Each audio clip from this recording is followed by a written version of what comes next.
Hello बच्चों, good morning. Good morning ma'am. जोर से। Good morning ma'am. कैसे हैं आप सब? अच्छे हैं? अच्छे हैं कि बहुत अच्छे हैं? बहुत अच्छे हैं। अरे वाह, अच्छे लग भी रहे हैं आप सब, इतना सुबह सुबह इतने प्यारे प्यारे से बच्चे। Thank you ma'am. तो मेरा नाम है अर्चना और मैं एक संस्था है, ऑर्गेनाइजेशन है धात, जिनका कक्षा कोना का भी आपके स्कूल में।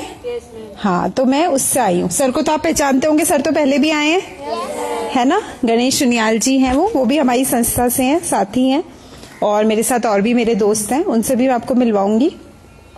तो धात का मतलब पता है आपको? नहीं? अच्छा, गढ़वाली होता है, गढ़वाल है, पता है ना? तो धात एक गढ़वाली का शब्द है, पहाड़ी शब्द है, जिसका मतलब होता है आवाज लगाना, है ना? वो होता है धाद। तो हम धाद में क्या करते हैं? हम आवाज लगाते हैं सबको कि साथ आइए, कोई मुद्दा है उस पे काम कीजिए, उस पे बात कीजिए, है ना? तो वो है धाद। और धाद पिछले 35 सालों से उत्तराखंड में काम कर रही है। इतनी पुरानी संस्था है, मेरी उम्र भी नहीं है उतनी और इतने सालों से काम कर रही है, और मुझे धाद में काम करते हुए 10 साल पूरे होने वाले हैं, है ना? तो आज हम यहाँ पे क्यों आए, किसी को पता है? नहीं पता? जोर से। अच्छा, मैं जब भी कुछ पूछूंगी ना, एक अच्छे से रिस्पांस करना कि मतलब नींद आ रही है तो बताओ। धूप में ऐसा तो नहीं है नींद आ रही है? हाँ, तो बस ऐसी आवाज हर बार आनी चाहिए, ठीक है? तो आपको पता हम क्यों आए? अच्छा ठीक है, चलिए मैं बताती हूँ।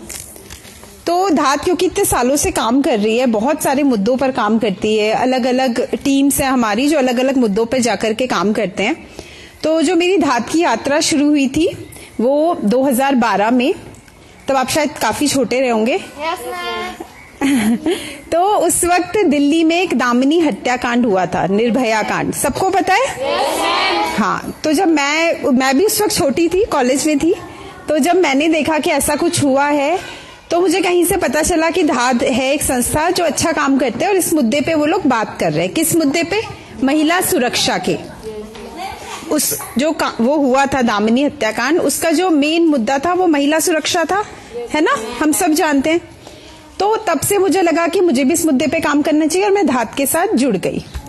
तो जब हमने उस मुद्दे पर काम करना शुरू किया, पिछले 10 साल तक काम किया है, तो हमें धीरे धीरे समझ में आया कि हम सब जानते हैं, देखो सब बड़े बच्चे हैं, सबको पता है समाज में महिलाओं की क्या स्थिति है, क्या होता है ना? सबको पता है। तो वो लेकिन क्यों होता है? हमने जब सवाल पूछा खुद से कि चलो, दामिनी का जब केस हुआ था, जो मुजरिम थे वो पकड़े गए, कुछ को फांसी भी हो गई, कुछ ने खुद आत्महत्या कर ली, जो भी पूरा सिनेरियो रहा, लेकिन उसके बाद ऐसा हुआ क्या कि कोई और ऐसा केस ना हुआ?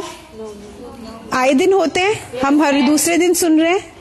तो फिर हमें लगा कि जब इतनी बड़ी सजा मिल गई, फांसी से बड़ा तो कुछ हो ही नहीं सकता था, लेकिन उसके बाद भी समाज में तो कोई सुधार आ नहीं रहा है, तो कैसे आएगा? तो मैंने, वो जो भैया हैं वो हैं, हम सब एक पूरी टीम जो थी हमारी साथियों की, हमने मिलके सोचा क्यों ना इसकी जड़ ढूंढी जाए, है ना? जैसे पेड़ होता है ना, तो अगर पेड़ को काटना है तो हम क्या करेंगे? जड़ से उखाड़ेंगे, तभी कट पाएगा। तो हमने जब उसके जड़ पे काम करना शुरू किया, तब हमें समझ आया कि जो इसका मूल कारण है वो है जेंडर असमानता। आपको में से किसी को पता है जेंडर क्या होता है? बताओ, हाथ ऊपर करो जिसको भी पता है, कुछ थोड़ा सा भी आइडिया। आदमी। अच्छा ठीक है, आदमी। और कोई? अच्छा चलिए मैं बता देती हूँ।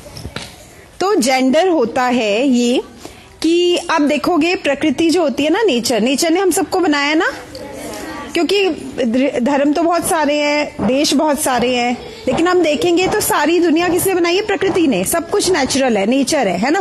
प्रकृति है। तो जब प्रकृति ने हमें बनाया तो उसने कैसे बनाया? इंसान, सिर्फ इंसान। अभी हम लड़का लड़की, महिला पुरुष छोड़ देते हैं।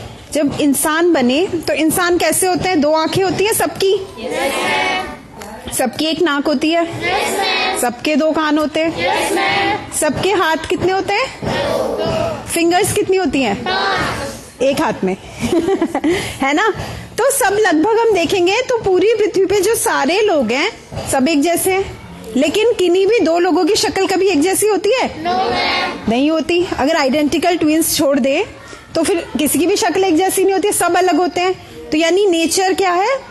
डाइवर्सिटी देता है ना। फूल देखेंगे हम, कितने तरीके के फूल होते हैं। शायद हम ढूंढते ढूंढते देखते देखते थक जाएंगे, लेकिन हम कभी पता नहीं कर पाएंगे कि कितने तरीके के फूल होते हैं। ऐसी फ्रूट्स भी हैं। हर फ्रूट एक दूसरे से अलग होता है। लेकिन जैसे हमें संतरे से विटामिन सी मिलता है और केले से कैल्शियम, लेकिन केला भी जरूरी है और संतरा भी जरूरी है ना। तो इसका मतलब जो लोग अलग अलग है, जो चीजें अलग अलग है, भले ही वो एक दूसरे से अलग है, लेकिन जरूरत तो सबकी है ना। क्या ऐसा है कि संतरा ज्यादा जरूरी है और केला कम? या केला ज्यादा जरूरी है और सेब कम? ऐसा तो कुछ नहीं है। तो ये जो प्रकृति ने हमें बनाया, उसने हमें थोड़ा थोड़ा अलग बनाया सबको, है ना। तो अब अगर हम बात करें महिला और पुरुष की, यानी एक महिला और एक पुरुष या एक लड़का और एक लड़की जो होते हैं, उनमें बहुत थोड़े से चेंजेस होते हैं नेचर के अकॉर्डिंग। अगर हम नेचर की बात करें, प्रकृति ने जब दो इंसान बनाए तो उनमें थोड़ा थोड़ा फर्क बनाया, एक लड़के में और एक लड़की में। और वो फर्क क्यों होता है? प्रजनन के लिए, रिप्रोडक्शन के लिए, है ना। सब मतलब बड़े बच्चे सब समझते हैं चीज, सिर्फ उतना डिफरेंस होता है। लेकिन नेचर ने तो कभी नहीं बोला कि घर में खाना औरत बनाएगा या आदमी, मतलब औरत बनाएगी या आदमी बनाएगा। कभी नेचर ने बताया क्या? नहीं बताया ना। सबको दो हाथ दिए, खाना बनाने के लिए तो वही लगते हैं, लेकिन खाना बनाता कौन है? क्यों? क्योंकि सोसाइटी ने ऐसा डिसाइड कर लिया, है ना। तो जो ये नेचर तो भेद देता है, यानी डिफरेंस देता है दो लोगों में, लेकिन डिफरेंशिएट यानी भेदभाव कौन करता है? सोसाइटी, समाज। उसमें आदमी भी हो सकते हैं, औरतें भी हो सकती हैं। तो वो जो डिफरेंशिएट करना है, जो भेदभाव करना है, वो क्या है? जेंडर। जेंडर वो परिभाषा है जो समाज देता है। आप चाहे तो लिख सकते हैं, जेंडर वो परिभाषा है जो समाज देता है एक महिला और पुरुष की, और उनके रोल्स डिसाइड करता है कि किसको क्या करना चाहिए। अगर मैं वर्ड टू वर्ड डेफिनेशन बोलूं आपको, है ना, तो समाज द्वारा दी गई लड़के और लड़की की परिभाषा जेंडर है। समाज द्वारा दी गई लड़के और लड़की की परिभाषा जेंडर है ना। यानी मैं लड़की हूं, ये मेरा सेक्स है। कोई लड़का है, वो उसका सेक्स है, वो हमारा जेंडर नहीं है। जेंडर क्या है? जो समाज डिसाइड करता है, सोसाइटी डिसाइड करती है हमारे लिए कि मैं लड़की हूं तो मुझे खाना बनाना चाहिए। ये कौन कहता है? समाज। नेचर ने। भूख तो सबको एक जैसी लगती है, लगती है ना। ऐसा तो नहीं है कि आप लड़की हैं तो आपको ज्यादा भूख लगेगी, लड़का है तो उसे कम भूख लगेगी, या लड़का है तो, ऐसा तो कुछ नहीं होता। या जैसे समाज कहता है कि लड़का है तो उसको रोना नहीं चाहिए, ऐसा बोलते हैं ना। अरे लड़के होके रो रहे हो, कहते हैं कि नहीं कहते? लेकिन जब पैदा होते हैं तब तो दोनों एक जैसा रोते हैं, तब तो पता ही नहीं चलता कि लड़का रो रहा है लड़की रो रही है। तो फिर धीरे धीरे क्यों चीजें बदल जाती हैं? क्योंकि समाज हमारे लिए वो चीजें डिसाइड कर देता है कि हमें क्या करना चाहिए और क्या नहीं करना चाहिए। तो जेंडर सबको समझ आ गया कि क्या है? ठीक है। अब हम बात करते हैं कि सेक्स और जेंडर में क्या डिफरेंस होता है। वो भी मैंने आपको बताया। सेक्स यानी कि जो नेचर ने हमारा सेक्स एक डिसाइड किया है कि मैं एक लड़की हूं, वो एक लड़के हैं, कोई एक महिला है, कोई एक पुरुष है, ये तो नेचर ने डिसाइड कर दिया ना जब हम पैदा हुए। तो ये तो हमारा सेक्स हो गया। लेकिन हमें क्या करना चाहिए और क्या नहीं करना चाहिए, ये किसने डिसाइड किया? समाज ने। और उसको हम क्या कहते हैं? जेंडर। जेंडर असमानता, क्योंकि उन्होंने सेम चीजें डिसाइड नहीं की ना। तो यानी नेचर ने तो हमें एक जैसा बनाया। भूख सबको एक जैसी लगती है, सबको नहाना होता है, सबको अच्छे कपड़े पहनने होते हैं, है ना। सब चीजें नेचर ने तो बिल्कुल एक जैसी रखी, लेकिन किसने अलग अलग कर दिया? समाज ने। ठीक है। तो हम लोग संविधान भी पढ़ते हैं, है ना, जो सीनियर क्लासेस में होंगे। तो हमारे जो अधिकार है संविधान ने, वो तो सबको बराबर दिए। संविधान में तो नहीं लिखा है कि महिला को ये करना चाहिए या पुरुष को ये करना चाहिए। यानी संविधान क्या है? सबके लिए एक बराबर है। तो संविधान ने भी हमें इक्वालिटी दी है, समानता दी है, और प्रकृति ने भी हमें समानता दी है।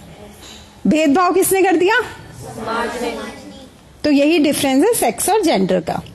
ठीक है। अब अगर बात करें कि क्या रोल्स डिसाइड किए हैं समाज ने हमारे लिए, यानी जेंडर ने, जेंडर रोल्स जो हैं, वो तो मुझे लगता है हम सब घर में देखते हैं, है ना। घर में, बाहर, ऑफिस में, दुकानों में, मार्केट में, हर जगह दिखता है ना। तो इसके लिए एक काम करते हैं, आप में से किसकी हैंडराइटिंग अच्छी है? कौन अच्छा अच्छा लिख सकता है मेरे लिए? जल्दी बताओ। अरे शर्माओ मत, कौन बताओ। चलो अपनी फ्रेंड का बता दो, अपना नहीं बता रहे हो तो। किसकी फ्रेंड अच्छा लिखती है? मैम ये। हाँ बस ठीक है, आ जाओ, चलो आओ आओ आओ, कोई बात नहीं। क्या नाम है आपका? आ जाओ बबीता। अब मैं जो जो बोलूंगी आप मेरे लिए लिख दोगे थोड़ा थोड़ा? ठीक है। ब्लैक बोर्ड पे नहीं आती राइट? अरे कोई बात नहीं, हम कुछ नहीं कह रहे। चलो इसे 2 पार्ट्स में डिवाइड कर दो। हाँ मेरी हैंड राइटिंग तो बहुत ज्यादा खराब है, मैं इसलिए नहीं लिख रही हूँ, तो मुझसे तो आपकी बेटर होगी, कोई बात नहीं। चलो वेरी गुड। तो अब एक तरफ आप लिख दो लड़का, यहां से। Very good. और यहां पे लिख दो, यहां पर लड़की। ठीक है। अब इसके आगे लिख दो अच्छा। अच्छा, ठीक है। और उसके आगे अच्छी।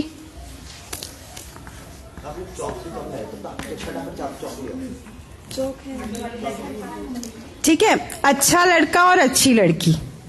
अब मुझे कौन कौन बताएगा? एक जना रहो बस यहाँ पर। 2 लोगों को कर दो, एक आइडेंटिटी निभाएगा। अच्छा ठीक है, ओके ओके। तो ठीक है, तो अच्छा लड़का, क्योंकि यहाँ पे हमारे साथ शुभम, आप प्लीज आ सकते हैं? 1 मिनट, आपकी हेल्प चाहिए थोड़ा, जल्दी से आइए। आप मुझे बता दो अच्छे लड़के की कोई एक क्वालिटी जो समाज कहता है कि ये अच्छा लड़का है, तो क्या एक क्वालिटी उसमें होनी चाहिए? मतलब वो सबकी रिस्पेक्ट करता है। ठीक है, सबकी रिस्पेक्ट करता हो। आप लिख दो अच्छे लड़के में पॉइंट 1, सबकी इज्जत करता हो, है ना। तो अब लड़कियों की कौन बताएगा मुझे? कोई एक जना जल्दी से बता दो। चलो आप बता दो, अच्छी लड़की कौन होती है समाज के हिसाब से? मैम जो घर में अच्छे से काम करती है और कुछ नहीं बोलती, बाकी आदि। अच्छा आपने तो 2 बता दिए।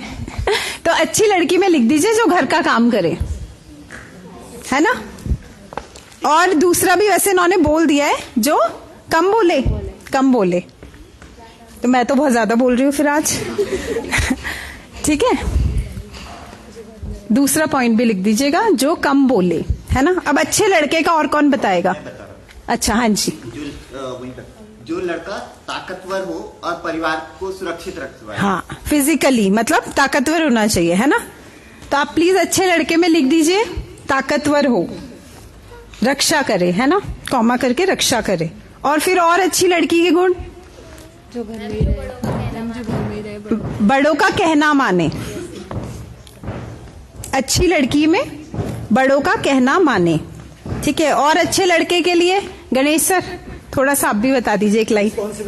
हाँ, जिम्मेदार हो, जिम्मेदारी उठा सके लड़के में, ठीक है। अच्छे लड़के में जो जिम्मेदारी उठा सके, जिम्मेदार। और अच्छी लड़की का कोई और बताओ बताओ। अरे हम तो रोज सुनते हैं ना ये सब। हाँ जी। जो अपने माँ बाप को धोखा ना दे। अच्छा, माँ बाप को धोखा ना दे, या सिर्फ धोखा ना दे लिख दीजिए, है ना। मतलब भरोसा किया जा सके जिस पे, धोखा ना दे अच्छी लड़की, है ना। और अच्छा लड़का ईमानदार हो, ठीक है। अच्छा लड़का जो ईमानदार हो। और कोई अच्छे लड़के का गुण? थोड़ा और सोचो कि सोचिए सोचिए। घर पे क्या क्या देखते हो। मतलब जैसे मुझे जो लगता है कि जो समाज की नजरों में होता है कि अच्छा कमाता हो, हाँ होता है ना ऐसा। अच्छा लड़का मतलब अच्छा कमाता हो, है ना। तो एक पॉइंट मेरा भी ऐड कर दो प्लीज, अच्छे लड़के में अच्छा कमाता हो। 5 पॉइंट हो गए ना, ठीक है। और लड़की के 2 पॉइंट्स और बता दीजिए। अच्छी लड़की जो घर में ही रहती हो, मतलब बाहर ना जाए, है ना। लिख दीजिए अच्छी लड़की में बाहर ना जाए, है ना। और एक पॉइंट और अच्छी लड़की बताइए, बताओ बताओ। हाँ वो तो हो गया ना, कहना माने इज्जत करे। और हाँ जी, लड़कों से बात ना करे। अच्छा, मतलब चरित्र अच्छा हो, है ना, इसको ऐसे बोल सकते हैं, चरित्र अच्छा हो। ठीक है, तो 5-5 पॉइंट्स हमने लिख लिए हैं।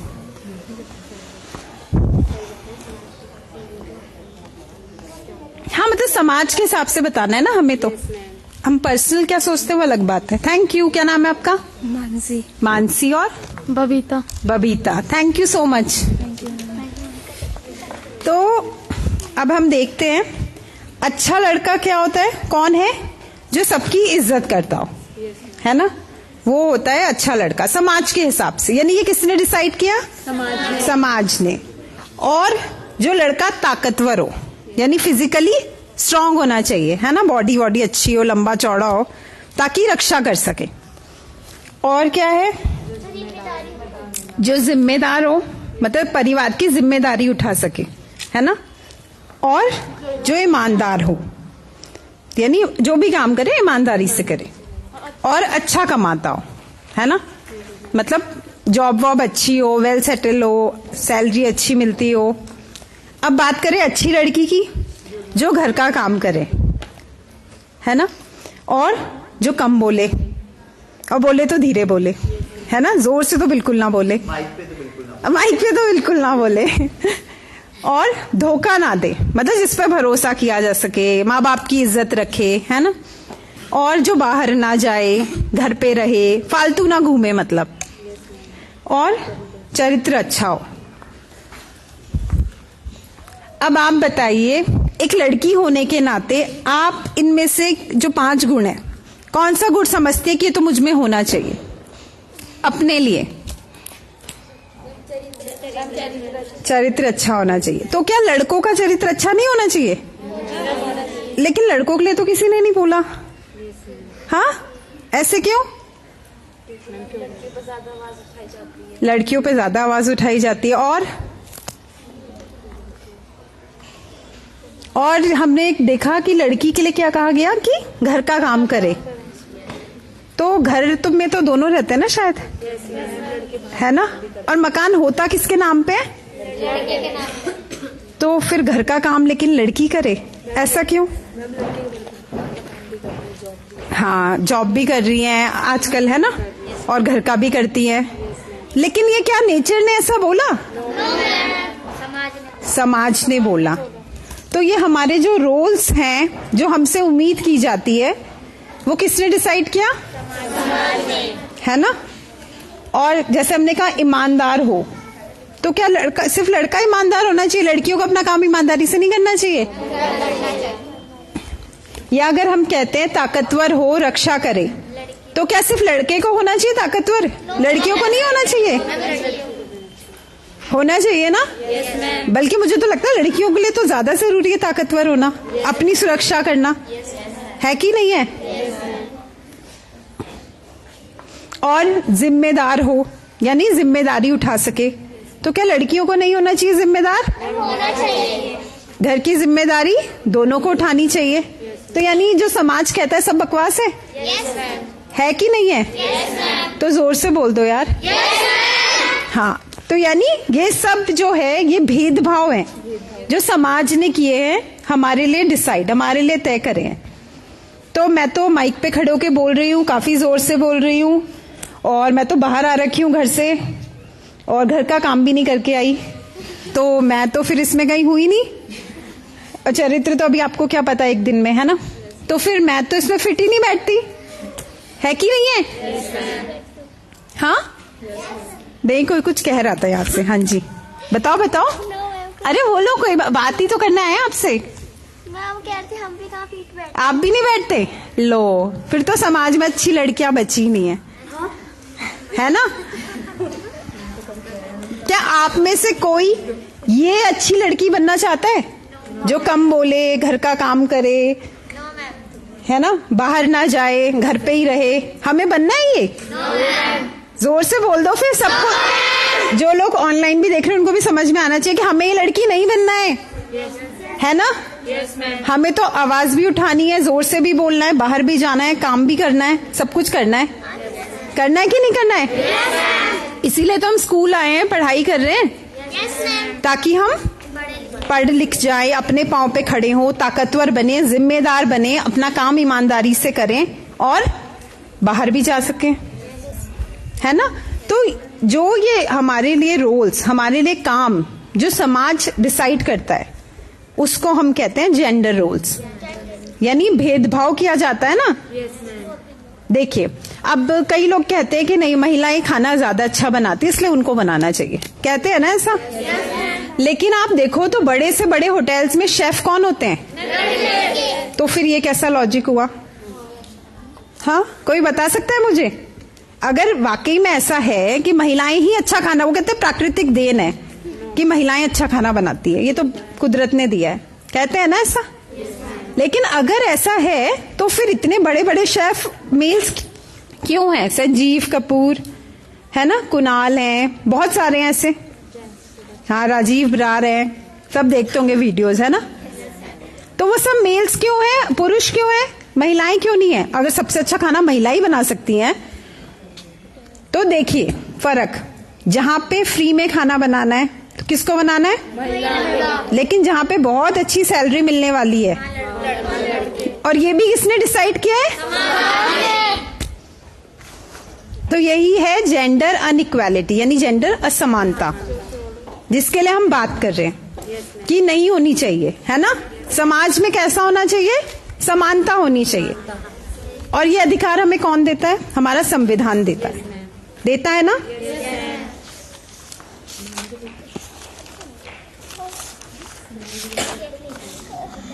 तो ये हो गई हमारी जेंडर समानता। अब हम अगर समझें इसे इस तरह से कि कई बार हमें लोगों को क्या लगता है कि अगर हम जेंडर समानता की बात कर रहे हैं, महिलाओं को अधिकार देने की बात कर रहे हैं, तो हम कह रहे हैं कि बस पुरुषों को मार दो, पुरुष तो बहुत खराब है और पुरुषों से बदला लेना है।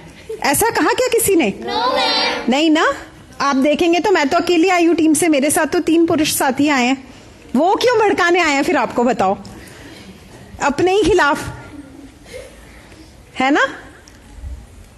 तो जेंडर समानता का मतलब ये बिल्कुल नहीं है कि पुरुष खराब हैं या हम पुरुषों के खिलाफ हैं, बिल्कुल भी नहीं।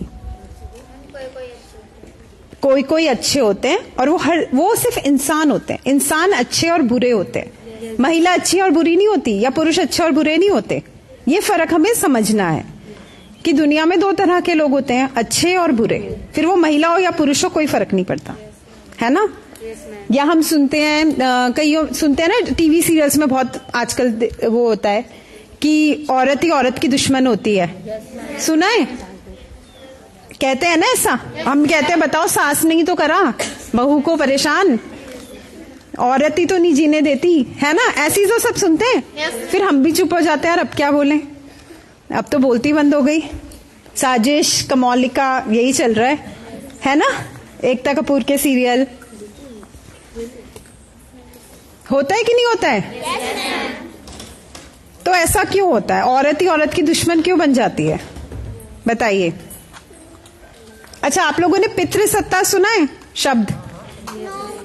नहीं? हाँ, किसने सुना है बताओ? आपने सुना है? हाँ, बताइए पितृसत्ता क्या होता है?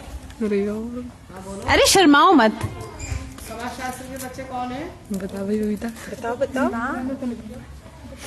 याद नहीं आ रहा अभी। याद नहीं आ रहा? एग्जाम थोड़ी है, जो समझ आ रहा बता दो, कोई बात नहीं, गलत सही कोई नहीं, बोलना तो है ना। बताओ। पितृ किसे कहते हैं? पिता को ना। तो फिर पिता की जिम्मेदारी होती है। अच्छा, और कोई? हाँ, मुझे बता दो ना, उसे कहाँ बता रहे हो? लाओ, क्या होता है पितृसत्ता? बताओ। मैम, जो पिता की उसमें रहता है, सत्ता में रहता है। अच्छा, जो पिता की सत्ता होती है और जो पिता की सत्ता में रहते हैं उसे कहते हैं पितृसत्ता, है ना। पिता मतलब पुरुष, यानी हमारा समाज कैसा है? पितृसत्तात्मक है ना। यहाँ पर जो सत्ता है वो किसके पास है? पुरुषों के पास। पिता मतलब पुरुष, घर का जो मुखिया माना जाता है, किसे माना जाता है? और समाज का मुखिया भी हम देखते हैं तो ज्यादातर पुरुष होते हैं। यानी जो समाज में निर्णय लेने की क्षमता है, डिसीजन मेकिंग है, वो कौन करते हैं? है ना, पुरुष करते हैं। तो हमारा समाज पितृसत्तात्मक समाज, हमारा ही नहीं है, पूरी दुनिया में देखें तो सबसे ज्यादा पितृसत्ता ही है। यानी पुरुषों के हाथ में सत्ता है, पावर है, ताकत है, और वो चीजें डिसाइड करते हैं। अब मुझे एक सिंपल सी बात बताओ, अगर आप एक दिन के लिए प्रिंसिपल बन जाओगे, कोई भी बच्चा, शैतान सा बच्चा, वो क्या करेगा?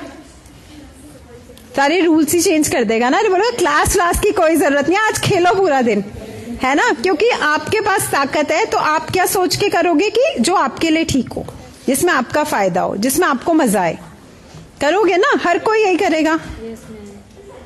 तो इसका मतलब जब पुरुषों के पास सत्ता आई, जब उनके पास सत्ता है, तो वो कैसे निर्णय लेते हैं? ऐसी चीजें डिसाइड करते हैं जिसमें उनका फायदा हो। लेकिन पितृसत्ता का मतलब पुरुष होना नहीं है। पितृसत्ता एक मानसिकता है, एक सोच है, जो किसी महिला की भी हो सकती है। और तो ये बिल्कुल गलतफहमी नहीं रखनी है कि पितृसत्ता का मतलब पुरुष होना ही है, कि पुरुष है तो इसकी सोच पितृसत्तात्मक है, बिल्कुल भी नहीं, है ना। यानी कोई महिला है, उसकी सोच भी पितृसत्तात्मक हो सकती है, मतलब वो भी मानती है कि नहीं, पुरुष तो श्रेष्ठ होते हैं। और ऐसी ही महिलाएं जो हैं वो क्या करती हैं? दूसरी महिला को परेशान करती हैं, या उनके लिए अवसर नहीं प्रदान करती हैं, उनको आगे बढ़ने से रोकती हैं। तो औरत की दुश्मन नहीं होती है। मानसिकता, पितृसत्तात्मक मानसिकता है जो महिलाओं को रोकती है, आगे नहीं बढ़ने दे रही है या परेशान कर रही है। तो हमारी लड़ाई किससे? पितृसत्ता से। पुरुषों से बिल्कुल नहीं है। मेरे दोस्त भी है मेरे साथ, अभी वो भी बात करेंगे आपसे, है ना। तो इतना हमारा क्लियर हो गया? Very good. अब हम बात करते हैं महिला सुरक्षा की। और महिला सुरक्षा और क्या चीज जरूरी है? सशक्तिकरण, एम्पावरमेंट, है ना। क्योंकि अगर आप सशक्त होंगी तभी आप सुरक्षित भी होंगी। और सशक्त होने का मतलब बहुत सारे मायनों में होता है। फाइनेंशियली, यानी आपके पास पैसा होना चाहिए, इसीलिए हम पढ़ रहे हैं, कल के दिन हम जॉब करें, हमारे हाथ में कुछ, जब पैसे होंगे तो आप कॉन्फिडेंट होंगी, किसी से मांगने की जरूरत नहीं पड़ेगी, आपको जो फैसले लेने हैं उन पैसों के साथ आप ले सकती हैं। तो फाइनेंशियली यानी पैसे के रूप से स्वतंत्र होना बहुत जरूरी है सशक्तिकरण के लिए। दूसरा, कॉन्फिडेंस, आत्मविश्वास। सिर्फ पैसे से नहीं आएगा, यहां से आएगा, है ना। जब हमें ये भरोसा होगा खुद पर कि हम कमजोर नहीं हैं, कोई भी हो, है ना। मैं हूं, मैं आज आई हूं यहां पर, मैं आपसे बात कर रही हूं, आत्मविश्वास, क्योंकि मुझे पता है मैं जो बात कर रही हूं वो सही है ना। वो इतने साल हमने उस पर काम किया है, समझा है, सीखा है, तो हमें चीज समझ में आई। ठीक है, कोई कंफ्यूजन हो रहा है तो आप मुझे साथ साथ पूछ सकते हो। अभी तक सब क्लियर हो रहा है? yes, तो हमारे लिए क्या जरूरी है एक लड़की होने के नाते? कॉन्फिडेंट होना और सुरक्षित होना। और सुरक्षा कैसे आएगी? सशक्तिकरण से। जब हम एम्पावर होंगे, फिजिकली भी, फाइनेंशियली भी और मेंटली भी, तीनों तरीके से। मानसिक रूप से भी स्ट्रांग होना है, फिजिकली भी जीरो फिगर नहीं बनाना है, कोई जरूरत नहीं है। खुद को इतना एम्पावर रखे, ताकतवर रखे कि आप खुद अपनी रक्षा कर सको। वो 5 साल के भाई को साथ लेके जाने की कोई जरूरत नहीं है। ऐसा होता है ना घरों में, चाहे भाई आपसे छोटा हो, 2 साल, 4 साल, 5 साल, फिर भी उसको आपके साथ भेज दिया जाता है, क्योंकि पुरुष है। रक्षा करना लिखा था ना हमने? हाँ। अब इसको, हालांकि यहाँ पे बॉयज नहीं है, आप लोग हैं, लेकिन फिर भी हम इसको भी समझें तो हमें लगता है वैसे कि पितृसत्ता का उनको तो फायदे ही फायदे हैं, सारे नुकसान हमारे हैं। लेकिन आपको पता है मेडिकली भी सबसे ज्यादा हार्ट अटैक पुरुषों को आते हैं। जानते हैं ना हम सब ये, क्यों? हाँ, उससे कैंसर या और चीजें होती हैं, लेकिन हार्ट अटैक इसलिए क्योंकि उनको रोने नहीं दिया जाता। किसी के सामने कमजोर नहीं दिखना है। पूरा परिवार चाहे बिखर जाए, खुद का बच्चा भी मर जाए, वो फिर भी नहीं रो सकते। उनकी भी जब माता मरती है, पिता मरते हैं, या इमोशनल कोई भी मूवमेंट हो, कोई पिक्चर देख के हम तो फुट फुट के रो लेते हैं, उनको रोने देते हैं? हम ही कहते हैं कि अरे लड़का होके रो रहा है, छोटे से मतलब 2, 4, 5, 6 साल तक तो खुल के रोता है बच्चा, चाहे लड़का हो चाहे लड़की हो। लेकिन उसके बाद हम क्या बोलना शुरू कर देते हैं? लड़का होके रो रहा है, कहते हैं ना, हम भी कहते हैं, है ना, सब कहते हैं ऐसा, अरे क्या लड़कियों की तरह रो रहा है। और इससे क्या होता है? Heart attack. क्यों? क्योंकि प्रेशर बनता रहता है ना। कभी हम कितने भी परेशान हो, थोड़ी देर रो लो, मन हल्का हो जाता है। हम सब जानते हैं, बहुत अच्छा लगता है फिर, है ना, थोड़ी देर बाद से हल्का सा फील होता है, कितनी भी टेंशन ऐसे, और वो इतना सुकून देता है। लेकिन बेचारे पुरुष, उनको वो सुकून हम लोग लेने ही नहीं देते। वो एक आंसू आंख भरती है, हम कहते हैं आदमी होके रो रहा है, मतलब वो कमजोर नहीं दिख सकते, क्योंकि समाज ने कहा है भाई ताकतवर होना चाहिए, कमजोर रोना तो कमजोरों की निशानी है, ऐसा कहते हैं ना। तो ये क्या है? गलत है। तो अगली बार आपके सामने आपका भाई, पापा, कोई भी अगर रोता है तो आप उनको हिम्मत दीजिए कि हाँ खुल के रो, दबाने की जरूरत नहीं है ना। इमोशंस को, भावनाओं को खुल के बाहर आने देना चाहिए, ठीक है। तो हाँ, सशक्तिकरण और सुरक्षा। तो आज जो कार्यक्रम के अंतर्गत हम लोग आए हैं उसका नाम है अंकिता एक ज्योति। अंकिता भंडारी को कौन कौन जानता है? वेरी गुड बेटा, आ जाओ। आप जानता मतलब आपको उनके बारे में पता है ना। आ जाओ बेटा, जल्दी आओ भाग के। क्या नाम है आपका? आयुषी। आयुषी कौन है अंकिता भंडारी? अंकिता भंडारी मतलब गढ़वाली थी, गांव से आई थी आप। जी जोर से थोड़ा। गांव से आई थी आप, मतलब होटल में काम करने के लिए। तो जो काम करते थे उनके जो वहाँ रहने वाले, उन्होंने मारा था। हाँ। तो अंकिता भंडारी, थैंक यू, आप बैठ सकते। अंकिता भंडारी गांव से आई थी शहर नौकरी करने, लेकिन जहां वो काम करती थी वहीं उनसे कुछ मांगे रखी गई जो उन्होंने नहीं मांगी, और जिसके चलते उन्हें मार दिया गया, है ना। ये हम सब जानते हैं, अभी पिछले दिनों मीडिया में बहुत फेमस। तो क्योंकि हम लोग धाद में इतने समय से महिला सुरक्षा और जेंडर समानता के मुद्दे पे काम करते हैं, तो हमें लगा अंकिता के बारे में भी हमें बात करनी चाहिए, क्योंकि मसला तो वही है ना, महिला सुरक्षा का। तो क्यों एक लड़का एक लड़की की ना नहीं सुन पाता, है ना। यही तो कारण था ना कि ना। अच्छा, हमें पता है एसिड अटैक्स होते हैं, हम सब जानते हैं, पता है। छपाक देखी है किसी ने मूवी? हाँ, तो पता है ना मैं एसिड अटैक क्या होता है। लड़के ने आपको फ्रेंडशिप के लिए बोला, प्रपोज किया, आपने मना कर दिया, उसने एसिड फेंक दिया। ऐसे रेप भी होते हैं। किसी लड़के ने शादी के लिए बोला, गर्लफ्रेंड बनने के लिए बोला, किसी लड़की ने मना कर दिया, उसने रेप कर दिया, मार दिया। या फोटोज खींच के फोन नंबर गलत साइट्स पे डाल दिए, या इस तरह से आपको परेशान कर दिया, है ना, आपके कैरेक्टर के साथ छेड़खानी करने की कोशिश करी। तो ये जो एक होती है बात हमेशा कि जो लड़के होते हैं ना नहीं सुन पाते, ऐसा क्यों होता है? कहाँ, मतलब ऐसे क्या हो जाता है कि हम में तो कोई समस्या नहीं है, मैंने पूछा आप आएंगे, उन्होंने कहा नहीं, तो ठीक है मैं तो चल दूंगी। लेकिन अगर एक लड़का पूछ रहा है, वो तुमने ना कैसे बोल दिया, ऐसा क्यों हो जाता है? क्योंकि जेंडर असमानता है ना।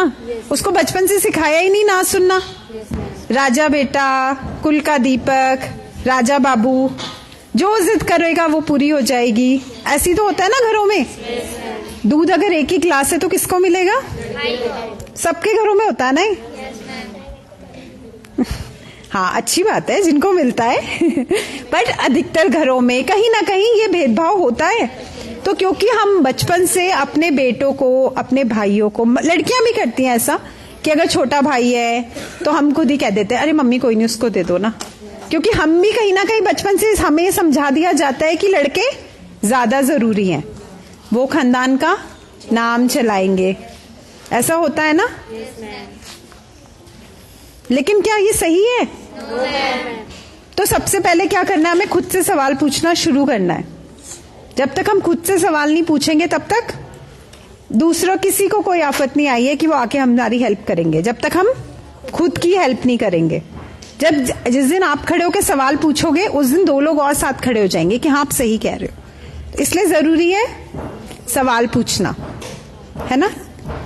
तो हमें घर पे दोनों के साथ काम करना है, घर पे, स्कूल्स में। हम बहुत सारे स्कूल्स में जाते हैं, बातें करते हैं, तो लड़कियों को तो हम सिखा रहे हैं कि भैया इतने बजे के बाद तो बाहर मत जाओ, बहुत खतरा है। कोई लड़का परेशान करे तो बस ऐसे कर दो, ये कर दो, वो कर दो, सब कुछ सिखाते हैं ना। धीरे बोलो, बाहर मत जाओ रात को, ऐसे कपड़े पहनो, ऐसे बैठो, ठीक से बैठो। ऐसे क्या हंस रहे हो, ऐसे हंसते हैं? सब सीखते हैं ना, हम लोग बचपन से सिखाते हैं। तो लड़कों को भी कुछ कुछ तो सिखाना चाहिए ना, कि अगर लड़की ना बोल रही है तो कोई बड़ी बात नहीं, और उसने ना बोल दिया, बात वहीं खत्म करो, है ना। तो लड़कों को ना सुनना सिखाना पड़ेगा। कब से? बचपन से। हम सब कोशिश करेंगे अपने घरों में, हर जिद पूरी नहीं करनी। तो जितना एडजस्टमेंट अगर हम लड़कियों को सिखा रहे हैं बचपन से कि ये, हाँ बिल्कुल बहुत अच्छी बात है नौली, उतना उनको भी सिखाना पड़ेगा। तब क्या होगा, समाज में चेंज आएगा। तभी धीरे धीरे जो हम ये बड़े बड़े क्राइम्स देखते हैं ना, रेप, एसिड फेंक दिया, मार दिया, जला दिया दहेज के लिए, वो सब धीरे धीरे कम हो जाएंगे और उम्मीद करते एक दिन खत्म भी हो जाएंगे। तो ये सारे मुद्दे सबको समझ में आए? अब इसमें एक बहुत जरूरी बात महिला सुरक्षा से संबंधित, अगर आप लोगों में से भी कोई है जिसे कोई लड़का परेशान कर रहा हो या परेशान करता हो, कर रहा हो, या कोई ऐसी समस्या हो, तो आप लोग क्या कर सकते हैं? पुलिस के पास जा सकते हैं। हेल्पलाइन नंबर सबको पता है क्या है? सबसे पहले बताओ पुलिस का हेल्पलाइन नंबर क्या है? नहीं, 100 तो चेंज हो गया, 112 सबसे पहला हेल्पलाइन नंबर है, जिसमें हर तरह के मुद्दे सुने जाते हैं और आप उस पर बात कर सकते हैं। यानी सशक्त होने की एक और बहुत जरूरी चीज है, आपको अपने कानूनी जो अधिकार है उनके बारे में पता होना चाहिए। बहुत सारे कानून तो बन गए लेकिन अभी तक लोगों को पता ही नहीं है। तो एक लड़की होने के नाते, एक महिला होने के नाते बहुत जरूरी है कि आप कानूनों के बारे में भी जानकारी रखें, ठीक है। और एक और हेल्पलाइन है 1091 और 1090, 2 नंबर्स हैं जो महिला सुरक्षा से ही संबंधित है। महिला हेल्पलाइन के नंबर है जो सिर्फ महिलाओं के लिए, और वहां पर आपकी जो जानकारी होती है वो निजी भी रखी जाती है, आपका नाम कहीं नहीं आएगा, ये सब आपके अधिकार है। एक छोटा सा किस्सा मैं सुना देती हूँ, अगर टाइम अभी है ना हमारे पास, ठीक है। तो मैं एक छोटा सा किस्सा सुनाती हूँ। एक बार क्या हुआ, मैं मसूरी से आ रही थी, ठीक है, अभी कुछ साल पहले की बात है, और मैं कुछ काम से गई थी मसूरी, और शाम का कोई 5, 5:30 बजा था। मैं अकेली थी स्कूटी पर, अंधेरा हुआ नहीं था बट हल्का सा, क्योंकि पहाड़ों में जल्दी हो जाता है, तो सनसेट हो चुका था, सूर्यास्त हो चुका था, और मैं आ रही थी स्कूटी पे। सर्दियों की बात थी, पूरा कवर ओवर करके। तो 2 लड़के मेरे पीछे पीछे आ रहे थे थोड़ा आगे तक। अब मसूरी का रास्ता बीच में काफी सुनसान है। फिर थोड़ी देर में वो अगल बगल आ गए और इशारे करने लगे, आप समझ सकते हैं किस तरह के जी। तो फिर वो मुझे बोलने लगे कि मैं रुक जाऊं, रुक जाऊं। तो मैंने थोड़ी सी समझदारी दिखाई, मुझे लगा हाँ सुनसान एरिया है तो बिल्कुल नहीं रुकना चाहिए। लेकिन क्योंकि मैं इस मुद्दे पर काम करती हूँ, मैंने कोई कॉन्फिडेंस है, समझ है, तो मैंने क्या किया, उसका नंबर याद कर लिया। वो आगे पीछे करते रहे, जहां पे थोड़ी दुकानें आई मैं वहां पे रुकी और मैंने उन्हें बोला अब रुको, लेकिन वो भाग गए। फिर मैंने वहां पे अपना फोन निकाल के कांटेक्ट करने की कोशिश की तो वहां पे नेटवर्क नहीं था। फिर मैं थोड़ा और नीचे आई शिव मंदिर के पास, मैंने वहां से 112 नंबर पे कॉल की और उन्हें बताया कि मेरे साथ ऐसी घटना हुई है और मुझे कंप्लेन करनी है। तो उन्होंने गाड़ी का नंबर पूछा, मैंने बताया, तो उन्होंने कहा बैरिकेड्स पे रोकने की कोशिश करेंगे। फिर मैं आके नीचे आके जहां पे बैरिकेटिंग थी मैंने वहां पे भी पूछा कि क्या वो लड़के पकड़े गए, तो उन्होंने कहा नहीं, कुछ पता नहीं चला। मुझे लगा अच्छा ठीक है। फिर मैं घर आई, लेकिन क्योंकि मुझे तो समानता चाहिए तो मुझे बहुत गुस्सा आ रहा था कि उनकी हिम्मत कैसे हुई। तो मैं फिर क्या किया, वापस उठ के अपने घर के जो सबसे पास वाली पुलिस चौकी थी वहां पे गई। तो मैंने उनसे कहा कि मेरे साथ ऐसी घटना हुई आज और मुझे एक ऑफिशियल कंप्लेन फाइल करनी है कि उन्होंने मेरे साथ छेड़खानी की है। तो आप जानते हैं जो सबसे पहले वहां पे पुलिस इंचार्ज थे, उन्होंने मुझे क्या कहा, आप ऐसे अकेले गई क्यों? क्योंकि सोच पितृसत्तात्मक कि आप लड़कियां, आपको अकेले कहाँ रहना चाहिए था, बाहर नहीं जाना चाहिए था और चुप रहना चाहिए था, बिल्कुल कम बोले। लेकिन मैं तो फिर मुझे लगा नहीं, लेकिन मेरा संविधान तो मुझे हक देता है, कानून कहता है कि उन्होंने मेरे साथ छेड़खानी की है और संविधान के हिसाब से तो मैं फ्री हूं, पूरे देश में कहीं भी घूमूं और किसी भी वक्त घूमूं, तो कोई मुझे कैसे क्वेश्चन कर सकता है। फिर मैंने उनसे कहा नहीं, मुझे तो कंप्लेन करनी है। तो उन्होंने मुझे एक तरीका बताया कि मैं एसएसपी को एक चिट्ठी लिख दूं और ऑफिशियली एक कंप्लेन पोस्ट कर दूं। तो मैंने वैसा ही किया। इस बात को 3 दिन हो गए, 4 दिन हो गए, 1 हफ्ता होने को आ गया, लेकिन कोई रिस्पॉन्स नहीं आया। तो मैं भी परेशान कि यार, लेकिन मुझे क्या लगा कि नहीं, अगर मैं चुप हो गई तो, अगर मैं, मेरे जैसी एक लड़की जो समानता की बात कर रही है, अगर मैं आवाज बंद कर दूंगी, सवाल नहीं उठाऊंगी, तो और कौन उठाएगा फिर। तो मैंने अगले दिन क्या किया, एक फ्रेंड के साथ स्कूटी उठाई और 2 लड़कियां, हाँ कोई लड़का हम नहीं लेके गए, हम 2 लड़कियां एसएसपी ऑफिस चली गई। तो वहां जाके बैठा, हमने कहा हमें एसएसपी से मिलना है। तो पहले तो हम थोड़ी देर बैठे, जो वहां पे कर्मी थे उन्होंने कहा ठीक है, लेकिन फिर जब उनके कोई निजी या थोड़े बड़े अधिकारी आए तो उन्होंने हमसे पूछा कि आप क्यों मिलना चाहते हैं, क्या काम है। तो हमने उन्हें बताया, तो थोड़ा सा घबरा गए कि मतलब जब इन्होंने ऑफिशियल कंप्लेन भेजी तो एक्शन क्यों नहीं हुआ। तो उन्हें लगा शायद एसएसपी से डांट पड़ेगी। तो उन्होंने हमें कहा कि आप एक बार नीचे जाकर, जो लेटर्स आते हैं वो नीचे डिपार्टमेंट है वहां पर आते हैं, आप वहां पे पता कर लीजिए कि वो लेटर आया है तो उस पर क्या एक्शन हुआ है। फिर हम वहां गए तो पता चला कि वो लेटर उनके घर पे आया। फिर हम एसएसपी के घर गए, फिर वहां से पता चला कि उन्होंने वो लेटर राजपुर थाना, जो कि उस क्षेत्र का थाना था जहां पे घटना हुई थी, वहां भेज दिया है। फिर हम वहां से वहां गए राजपुर थाने, और वहां जो पीएसआई वो केस देख रहे थे उस वक्त तो वहां पे नहीं थे, कहीं गए हुए थे। तो फिर मैं उनका नंबर लेके आई, फिर मैंने उन्हें शाम को कॉल की कि उन्होंने क्या एक्शन लिया। 1 हफ्ते से ऊपर हो गया इस घटना पर। तो तब तक शायद उन्होंने बहुत कुछ नहीं किया था, लेकिन जब मैंने, क्योंकि मैं अपने अधिकार जानती थी, मैं सक्षम थी, सशक्त थी और मुझे अपनी सुरक्षा की जानकारी थी, मैं खुद को सुरक्षित रख सकती थी। तो मैंने क्या किया, उनको कॉल की। तो उन्हें क्या करना पड़ा मजबूरन, क्योंकि संविधान ने मुझे अधिकार दिया था, कानूनों ने मुझे अधिकार दिया था। उन्होंने फिर एक पुलिस कर्मी को आरटीओ भेजा, उस गाड़ी के नंबर से मालिक का पता लगाया, और ठीक अगले दिन मुझे सुबह उनका कॉल आया कि वो लड़के पता चल गए, वो डोईवाला के हैं 2 लड़के, और उनको हम कल थाने बुला रहे हैं, आप आ जाइए। तो मैंने कहा ठीक है, वो कितने बजे आएंगे। उन्होंने कहा 10 बजे। तो मैंने कहा लेकिन मैं 10 बजे नहीं आ सकती, मेरा काम है, मैं वर्किंग हूँ। उन्होंने कहा कोई बात नहीं, हम उन्हें बैठा के रखेंगे, आप जब आपका समय हो 12-1 बजे तक आप आ जाइए। तो मैं 11:30-12 बजे गई। आप यकीन नहीं मानेंगे, वो लड़के कांप रहे थे हाथ जोड़ के, क्योंकि वो पहली बार पुलिस चौकी में आए थे और उन दोनों ने शायद उस दिन थोड़ा बियर वेयर कुछ पी ली थी। तो उनका ये कहना था इसलिए हमने ऐसा कर दिया, हमें समझ नहीं आया। और वो काफी, मुझसे तो काफी छोटे भी थे एज में, तो वो दोनों कुछ कोर्स कर रहे थे किसी कॉलेज से। तो उनके साथ उनके पेरेंट्स भी थे, तो वो भी बेचारे काफी रोने वोने लग गए कि इनकी पूरी जिंदगी बर्बाद हो जाएगी, करियर खराब हो जाएगा अगर पुलिस केस हो गया तो उन्होंने मुझे बकायदा एक लिखित में माफीनामा दिया। तो मैंने उनसे पूछा कि अगर आप मुझे उस वक्त कह रहे थे, आप रुकिए, रुको रुको कर रहे थे, अगर मैं रुक जाती तो आप क्या करते, मेरा रेप करते।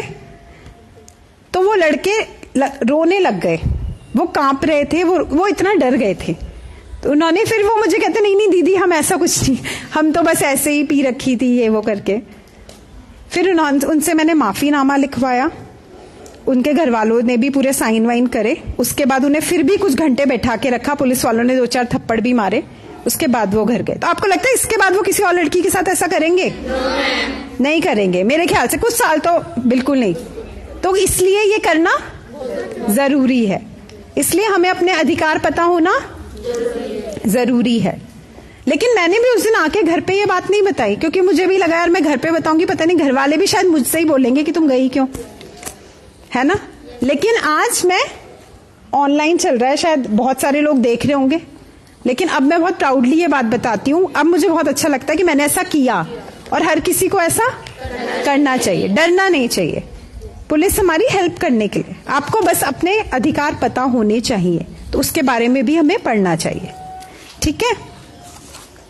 तो अब मैं आपसे 1-2 सवाल पूछना चाहूंगी। इतना कुछ हमने पढ़ लिया, समझ लिया, इसके बारे में अगर किसी को कुछ भी पूछना है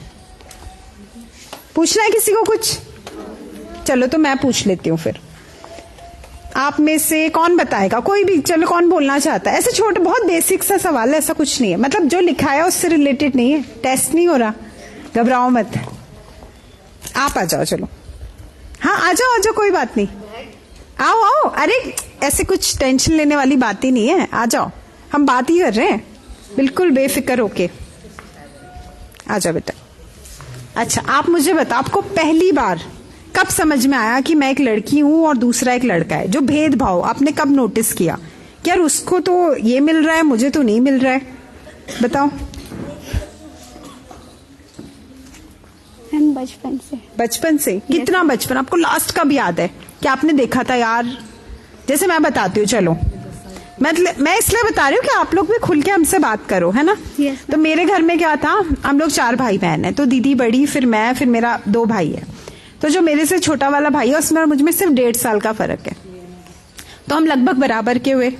लेकिन जब घर पे होते थे कभी छुट्टी के दिन, अमूमन तो स्कूल रहता था तो इतना नहीं होता था, तो मुझे कहा जाता था कि तुम झाड़ू पोछा करो। दीदी ऑफिस वाली थी तो वो जैसे निकल जाती थी, तो मुझे लगता था जब हम दोनों साथ के हैं तो मैं झाड़ू पोछा करूं, ये बैठ के टीवी क्यों देखे संडे को? तो मैंने क्या करा, मैंने मम्मी को बोला नहीं मैं झाड़ू तभी लगाऊंगी अगर वो पोछा लगाएगा। कुछ दिन बहुत लड़ाई हुई, मैंने नहीं लगाया, थोड़ी डांट भी खाई, लेकिन फिर क्या हुआ, 1 महीने बाद मैंने झाड़ू और उसने पोछा लगाना शुरू कर दिया। तो ऐसे मैं बोल रही हूँ, तो मुझे वहां उस दिन रियलाइज हुआ कि ये फर्क क्यों हो रहा है। ऐसा आपको कब लगा? मैम 11 साल। 11 साल पहले? Yes ma'am. कब, क्या हुआ था ऐसा, कुछ बताना चाहोगे? एक्चुअली मैं टीवी देख रही थी तो पापा ने बोला था कि काम कर ले, और वो भी टीवी देख रहा था, तो उसे बोला नहीं, मेरे को बोला गया, तो मैंने पापा को बोला कि उसे भी बोलो, फिर बाद में मेरे को बोलना। तो वो तो कह रहा कि वो लड़का है और तू लड़की है, तो तेरे को ससुराल जाके ये करना है। क्या नाम है आपका? काजल। काजल, बहुत अच्छी बात काजल ने बताई। बहुत हिम्मत चाहिए होती है अपने किस्से सबके सामने बताने के लिए, जबकि मैं जानती हूँ ये और इससे शायद बहुत बुरा भी हम सबके साथ होता है ना? Thank you Kajal, thank you so much. तो आपने क्या किया फिर उसके बाद? मैम फिर मैंने मम्मी को बोला, मम्मी ने बोला कि सही बोल रही है कि उसे, वो भी लड़का है, उसे भी काम करने दो और ये भी करेगी तो दोनों साथ मिलके करेंगे। वेरी गुड, तो मम्मी ने बहुत अच्छी बात बोली। हाँ थैंक यू। तो काजल के लिए सब ताली बजा दे, है ना? तो अब अगला सवाल है हमारा कि अच्छा कौन बताएगा? मैं सवाल बाद में, क्योंकि मैं सवाल पूछूंगी तो कोई आएगा ही नहीं, फिर ऐसे ही आ जाओ कोई फटाफट से, बस फिर हम 2-4 सवाल बचे हैं बस मेरे, जल्दी जल्दी। कौन शर्मा? अरे शर्माने की तो बात ही नहीं है। लास्ट Q&A में ले सकते हैं, लास्ट Q&A। जल्दी जल्दी जल्दी, कौन?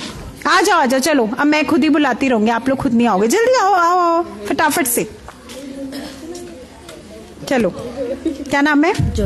ज्योति। तो ज्योति मुझे बता दो, अगर कोई लड़का आपका पीछा कर रहा है, आपको परेशान कर रहा है बार बार, आप उससे नहीं बात करना चाहते हो, तो आप क्या करोगे? मैं पहले तो घर जाके मम्मी को बताऊंगी कि कुछ बता सके मुझे, फिर अगर मम्मी नहीं समझेगी क्लास में बता सकते किसी फ्रेंड को या टीचर को, अगर वो कुछ मुझे अच्छी बात बताएंगे फिर मैं उससे लड़ाई कर सकती हूँ लड़के से। हाँ, और लेकिन कानून भी है ना, कानूनन हेल्प भी लेना जरूरी है। यानी हम घर जाके अपने पेरेंट्स जिन पे हम भरोसा करते हैं उनसे बात करें, मम्मी पापा से। अगर वो नहीं समझते हैं तो हमारे साथ हमारे टीचर्स है जो हमें समझ सकते हैं, है ना, जो हमसे उम्र में बड़े हैं, जिनकी समझ है। लेकिन अगर कहीं से हेल्प नहीं मिलती तो हम कहाँ जाएंगे? क्योंकि वहां पे हमारे अधिकार हैं। थैंक यू ज्योति। अगले आंसर के लिए कौन आएगा? इतने इजी क्वेश्चन है, देखो जल्दी। हाँ विमल भेज रहे हैं, जल्दी आइए। अरे ये वाला बहुत सिंपल सा है, जल्दी आओ जल्दी आओ, आ जाओ फटाफट से, आ जाओ। अच्छा आ जाओ, ये आ गई है, चलो वेरी गुड, ये खुद से आ गई। क्या नाम है आपका? मैम प्रिया। प्रिया। तो प्रिया आप मुझे बस इतना बताओ, आपने आज से पहले जेंडर समानता, पितृसत्ता, नारीवाद ऐसे शब्द सुने थे कभी? Yes ma'am. सुने थे? उनका मतलब पता था?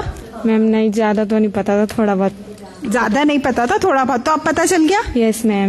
अब आप किसी को भी बता सकते हो कि जेंडर समानता क्या होता है, पितृसत्ता क्या होती है? Yes ma'am. Very good. तो जेंडर समानता क्या होती है? मैम दोनों में असमानता। हाँ, जो समाज हमें करता है ना, हमारे roles. Thank you so much. और एक आखिरी क्वेश्चन, कौन आ रहा है? अब जल्दी से बता दो, जल्दी जल्दी। यहाँ आगे वाले बहुत आगे, भाई पीछे वाले बच्चे कुछ नहीं।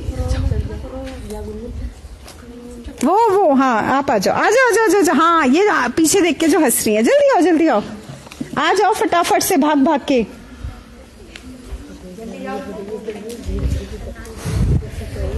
आ जाओ। तो क्या नाम है आपका? मैम माही। माही। तो माही, मुझे बताओ, क्या आप अपने आसपास इस तरह का भेदभाव देखते हो जो हम बता रहे हैं? अगर हाँ देखते हो तो कोई किस्सा है जो आप हमसे शेयर करना चाहते हो? अपने साथ नहीं, अपने आसपास। आसपास तो कभी घर से बाहर ही नहीं निकलती ऐसी तरह। अरे स्कूल तो आते हो? हाँ, स्कूल। हाँ, रास्ते में आते होंगे, कहीं शादी पार्टी में जाते होंगे, कितनी सारी चीजें होती है, मार्केट जाते होंगे, कहीं देखते हो आप ऐसा कोई भेदभाव जो आपको लगता है नहीं होना चाहिए पर होता है? नहीं, ऐसे लोगों के सामने कभी हुआ नहीं है। अच्छा, आपके सामने कभी नहीं हुआ? चलो कोई नहीं। और कोई बताना चाहेगा? चलो बता दो फटाफट से। कौन कौन बताएगा? एक तो बता दो यार। हाँ, ये कौन बोल तो रहा है? यहाँ से कुछ बड़बड़ा रहा है। कौन बड़बड़ा रहा है? कौन? आप आओगे? आ जाओ, आ जाओ, बोलो बोलो, चलो आओ। वेरी गुड, आ जाओ। चलो बता दो मुझे। मैम देखा है, हाँ, मार्केट में देखा है, मतलब जैसे लड़के को महंगे कपड़े मिलते हैं और लड़कियों को मतलब सस्ते। और कुछ तो और नहीं देखा। और नहीं देखा? अच्छा, चलो वेरी गुड।